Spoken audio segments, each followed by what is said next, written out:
caro camarada Presidente do Partido Socialista, Carlos César, caro camarada Secretário-Geral, António Costa, caras e caros camaradas e congressistas.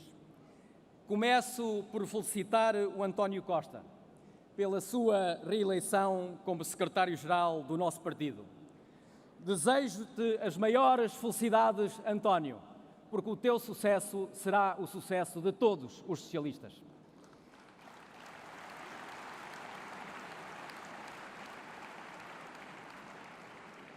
Apresento-me como primeiro subscritor da moção Resgatar a Democracia com a mesma dose de orgulho e sentido de serviço de mais de 30 anos de militância, ao serviço do meu partido, ao serviço do meu país e ao serviço aos meus camaradas.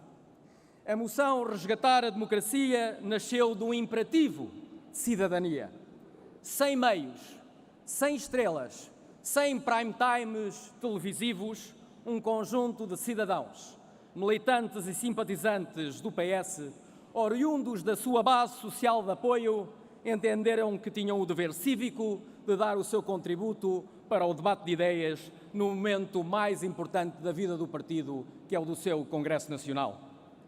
Este é o momento certo para fazer um debate intenso e plural sobre a vida do partido e do país. É para esse debate que aqui estamos e é para esse debate que queremos contribuir com a moção Resgatar a Democracia. Este movimento foi crescendo com a adesão de muitos camaradas, militantes, simpatizantes e eleitores do PS que aderiram a esta causa. Este é um movimento de cidadãos que quer ser parte da solução. Não, este não é um movimento de oposição interna. Não, este não é um movimento de crítica. Este é um movimento de massa crítica. É um movimento que nasceu das bases da cidadania e que se inspira nos movimentos internacionais que querem que a democracia seja resgatada pela cidadania depois de ter sido capturada por uma elite cristalizada, muitas vezes ao serviço de interesses contrários ao interesse geral. E o que é que nos uniu? O que nos fez pensar que era a hora de colaborar, de agir, de participar neste debate? E o que é que nos uniu?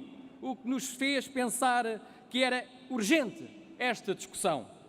É porque sabemos que os cidadãos sentem hoje uma profunda frustração em relação à política e aos partidos.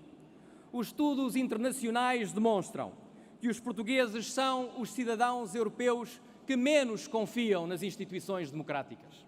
Segundo o Eurobarómetro, 85% dos portugueses não confia nas suas instituições democráticas. Este é o pior resultado em toda a União Europeia.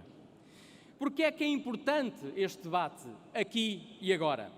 Porque os resultados são ainda piores quando os cidadãos são questionados sobre a confiança que têm nos partidos políticos. Segundo a OCDE, apenas 10% dos portugueses, 10%, confia nos partidos políticos. Face a estes dados, só podemos concluir que mais de 40 anos depois do 25 de Abril, a democracia representativa atravessa uma grave crise. Vejamos a participação eleitoral.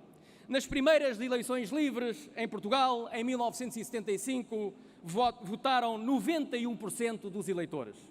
Nas últimas eleições legislativas de 2015, votaram 56%.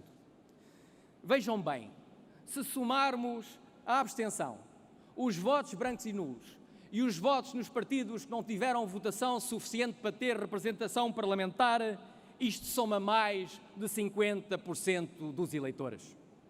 A consequência disto é trágica para qualquer democrata. Os deputados que se sentam hoje na Assembleia da República já representam menos de metade do eleitorado.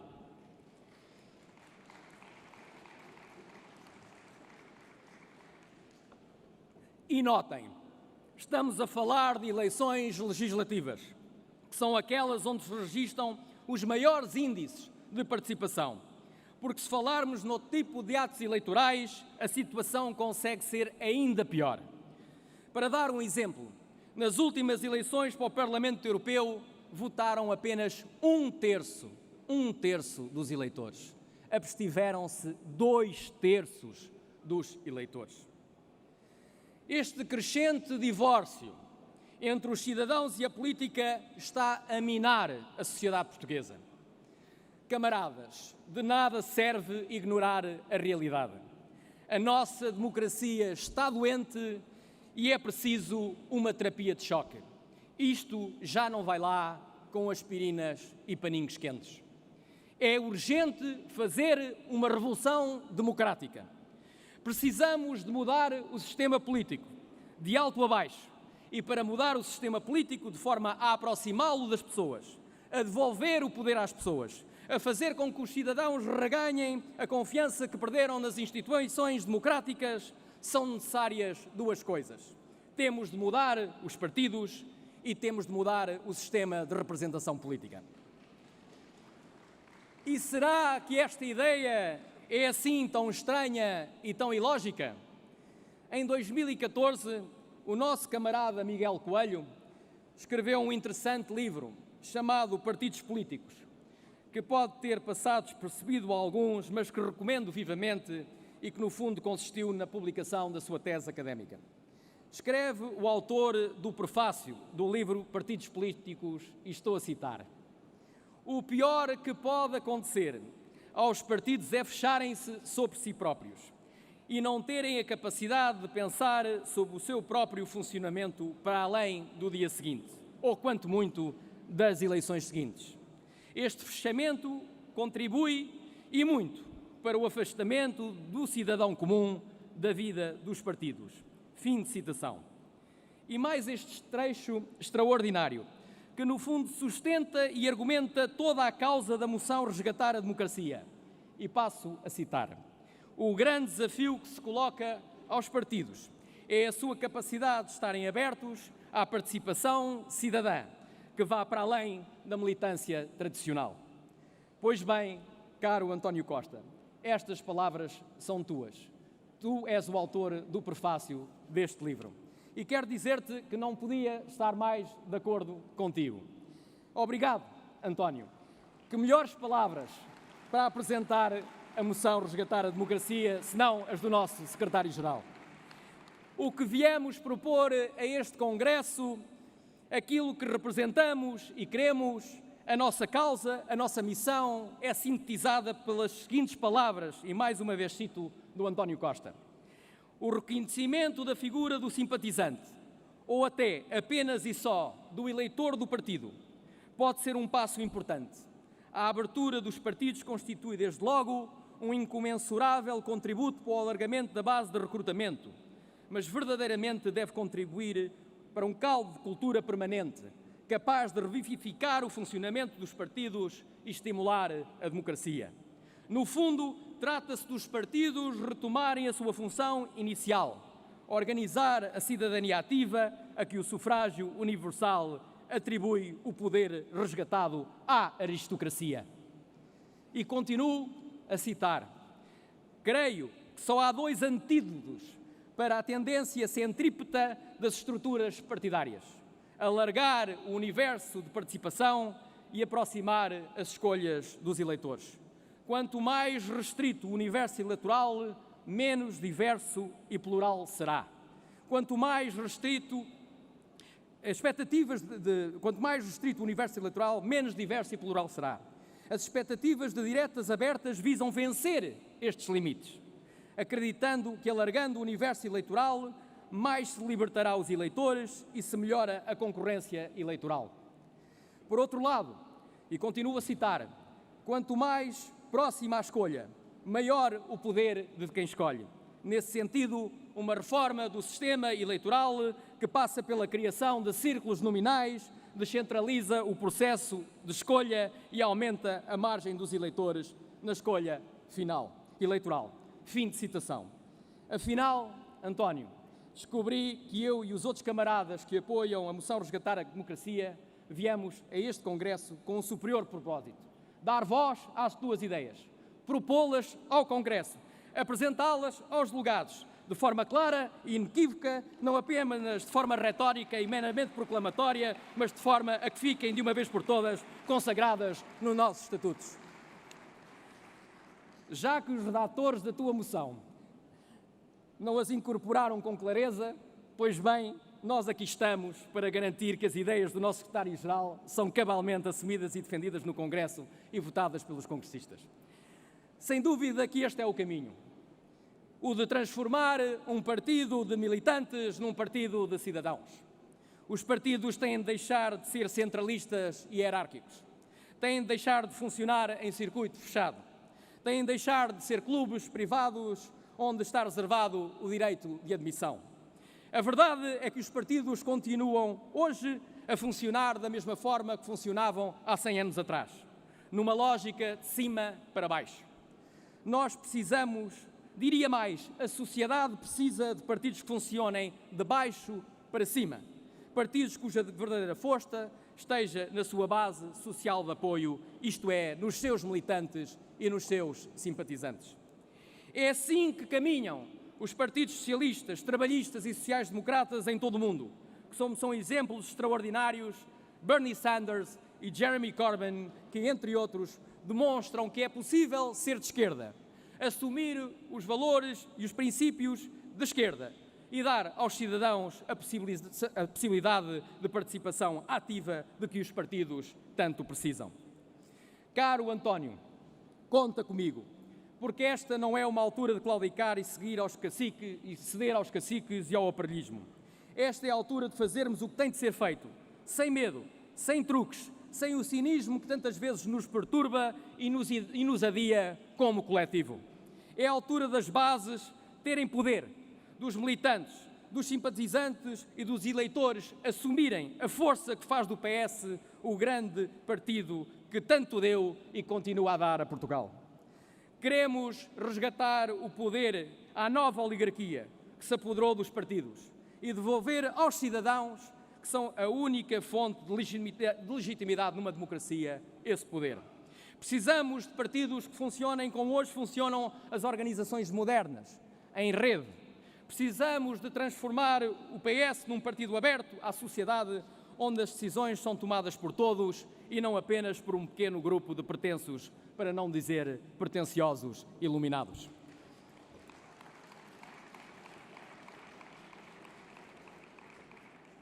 Por isso propomos, por um lado, indo ao encontro das tuas ideias, caro António Costa, a realização de eleições primárias abertas a simpatizantes, tanto para a liderança do partido, como para os candidatos a titulares cargos políticos, como aliás defendeste na moção que trouxeste ao último Congresso Nacional. Por outro lado, propomos uma reforma profunda do sistema de representação política, através de uma nova lei eleitoral, com a introdução de círculos uninominais e de um círculo de compensação nacional, tal como também defendeste e tal como também consta, aliás, do último programa eleitoral do PS.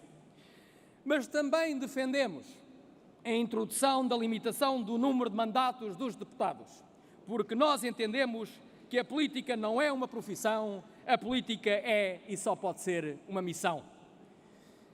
Esta é a revolução democrática que propomos ao 21º Congresso Nacional do PS e, a partir do nosso partido, ao país.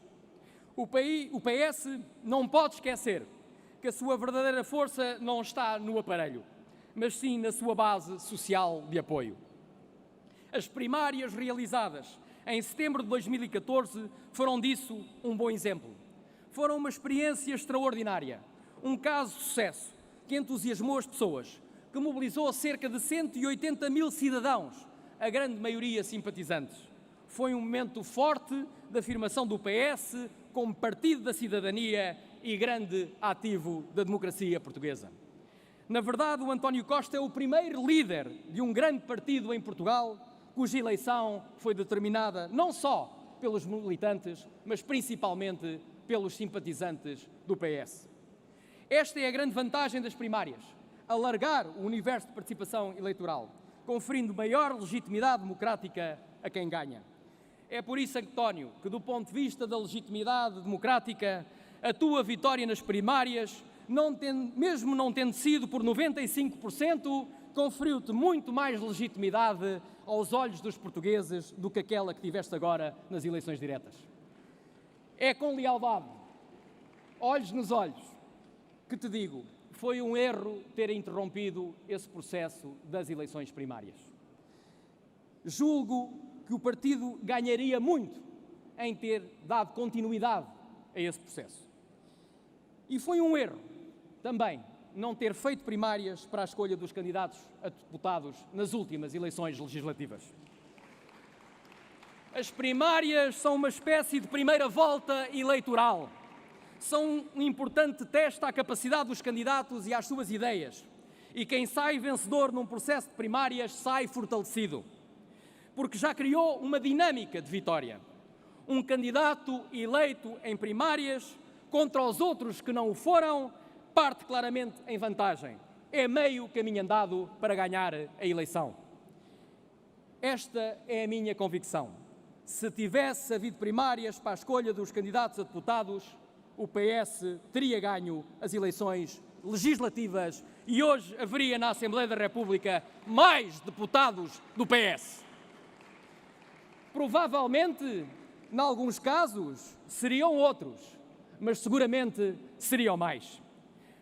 Há em Portugal uma ideia feita, mas profundamente errada, de que só aqueles que integram o mainstream político-mediático gozam da possibilidade de participar na vida política. É exatamente esse cordão sanitário que mantém os cidadãos afastados da política que nós queremos romper. É nesta lógica que se inscreve a regra que impõe que para se apresentar uma moção de estratégia política ao Congresso, se é forçado a apresentar uma candidatura a secretário-geral. Considero isto um entorse democrático, uma verdadeira aberração. É obviamente um expediente que tem por objetivo impedir a apresentação de moções alternativas. Pois bem, não foi esse expediente capcioso que nos impediu de vir aqui hoje e estar aqui a defender as ideias neste Congresso. Como todos sabem, apresentei uma candidatura a secretário-geral não porque fosse essa a minha vontade, mas porque a isso fui obrigado, para que eu e outros camaradas pudessem hoje vir aqui exercer o direito indeclinável ao debate de ideias. Desde o início, que me afirmei como o anticandidato, não pedi a ninguém que votasse em mim, e ainda assim houve uma pequena minoria que o fez, como que a avisar que há sempre uma sementeira de ideias à espera de germinar no futuro. É em defesa desse futuro que aqui estou e que aqui estão hoje um conjunto de delegados da moção Resgatar a Democracia. Quero agradecer-vos, do fundo do coração. Obrigado. Obrigado por termos feito juntos este caminho incerto e improvável que nos conduziu até aqui. Ontem éramos poucos. Hoje somos os suficientes para aqui estarmos. E amanhã seremos os que a democracia ditar. Mas há uma coisa que nenhuma maioria esmagadora ou poder monolítico conseguirá destruir: o nosso sonho numa democracia plena. Um dia, não sei quando, mas sei que um dia o sonho de uma democracia plena será realizado. Uma democracia sem tutelas, nem condicionamentos, ou como refere, não sei se o atual, se o antigo hino do Partido Socialista, a Internacional, por sinal há décadas que não se ouve nos congressos do PS, estamos aqui em nome de um velho sonho socialista, que ganha mais força a cada dia que nos é negado, a de construirmos uma terra sem amos. É nesse sentido que faço um apelo ao bom senso, para que este Congresso aprove a proposta de alteração estatutária apresentada pela nossa candidatura, que põe fim a essa regra espúria que obriga à apresentação de uma candidatura a secretário-geral a quem quer apresentar uma moção de estratégia política e debater ideias. O debate de ideias no PS é um exercício de liberdade. Esse é o código genético do Partido Socialista. Mas esta não é a única boa razão para aprovar a proposta de alteração estatutária que aqui estamos a propor. Designadamente, também instituir as primárias como método de eleição do secretário-geral, dos candidatos a deputados à Assembleia da República, ao Parlamento Europeu, às Assembleias Regionais da Madeira e dos Açores, dos candidatos a presidentes de Câmara e a presidentes de juntas de freguesia. E também a consagração da figura do simpatizante do Partido Socialista, com um conjunto de direitos e deveres. Porque, camaradas, para nós um simpatizante do PS não é o mesmo do que um independente. Os chamados independentes são aqueles que hoje apoiam o PS e amanhã apoiam outro partido qualquer de acordo com as vantagens do momento. Um simpatizante do PS é outra coisa. É do PS, é um dos nossos, está de acordo com a declaração de princípios e o programa do partido e vota no PS. Isto é, assume um compromisso com o PS. Ser simpatizante é uma forma de adesão ao PS. O que distingue o simpatizante do militante é que o simpatizante não deseja ter um nível de participação tão ativo na vida interna do partido como o militante. Mas faz parte das nossas fileiras e está pronto para lutar ao nosso lado nos bons e nos maus momentos. O Partido Socialista é um grande ativo da democracia portuguesa e a sua força esteve sempre na sua extraordinária base social de apoio. Milhões de homens e mulheres que ao longo de mais de 40 anos têm vindo a acreditar no projeto de sociedade defendido pelo Partido Socialista. Na defesa de uma sociedade mais justa e inclusiva, que garanta um Estado social protetor e eficaz, que assegure a existência de serviços públicos de qualidade, que garanta uma tributação fiscal progressiva e efetiva, que se bata por uma justa remuneração do trabalho, que assegure uma rede eficiente de equipamentos e infraestruturas coletivas, que combata a pobreza e as desigualdades e que promova a igualdade de oportunidades e a mobilidade social. O projeto do Partido Socialista é o da defesa dos valores humanistas, da dignidade do ser humano. Um partido que acredita que todos os homens nascem livres e iguais e fazem parte de uma comunidade que os valoriza e os protege. A verdade é que temos de ter um enorme orgulho na história e no legado do Partido Socialista. Todos os líderes do PS foram importantes e devem ser recordados e homenageados. No PS não reescrevemos a história. No PS não retiramos das paredes os retratos dos líderes apenas porque alguém decretou que caíram em desgraça. No PS não apagamos das fotografias aqueles que fazem parte da história do partido. No PS somos solidários, no PS acrescentamos e somamos, não dividimos e subtraímos.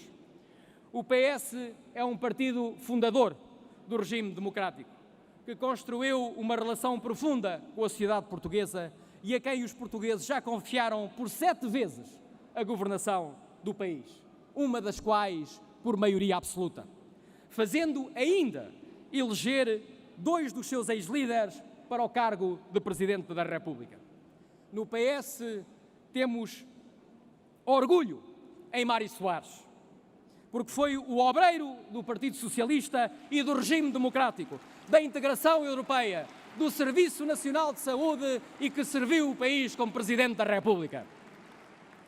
No PS temos orgulho em Jorge Sampaio, que abriu caminho para as eleições diretas para secretário-geral e sucedeu a Mário Soares como o mais alto magistrado da nação.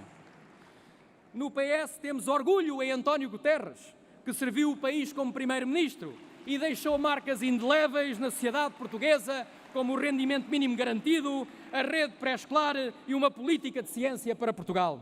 E entendemos que ele é o cidadão do mundo melhor preparado e capacitado para exercer o cargo mais importante da civilização contemporânea, o de Secretário-Geral das Nações Unidas. Força, António Guterres! No PS, temos orgulho em Ferro Rodrigues, que deu ao partido uma nova Magna Carta, uma declaração de princípios que fez a atualização doutrinária do ideário do socialismo democrático no respeito pela sua essência matricial. No PS, temos orgulho em António José Seguro, que nos deixou a reforma do Parlamento e, claro, as eleições primárias que inauguraram um novo contrato político entre o PS e os cidadãos. E no PS, temos orgulho em José Sócrates, que serviu o país como primeiro-ministro, dando ao PS a sua maior vitória eleitoral de sempre, a sua única maioria absoluta, e que deixou como grandes marcas o plano tecnológico, a aposta na economia verde, a rede de acessibilidades que aproximou os portugueses do litoral e do interior. Daqui, do Congresso do PS, enviamos um forte abraço ao José Sócrates.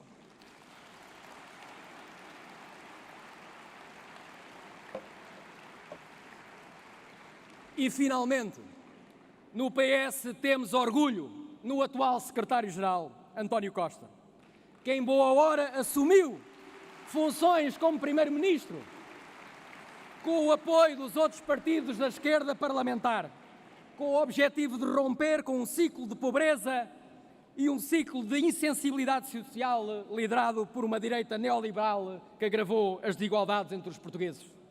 António Costa deve merecer o apoio dos socialistas para prosseguir esse trabalho de restituição de direitos e rendimentos aos trabalhadores e a uma classe média cada vez mais exaurida, repondo os apoios sociais aos mais desprotegidos e resistindo às pressões de uma Europa que renegou os seus valores fundacionais, os valores da solidariedade entre países e da coesão económica e social, e que entrou por um caminho de desumanização neoliberal.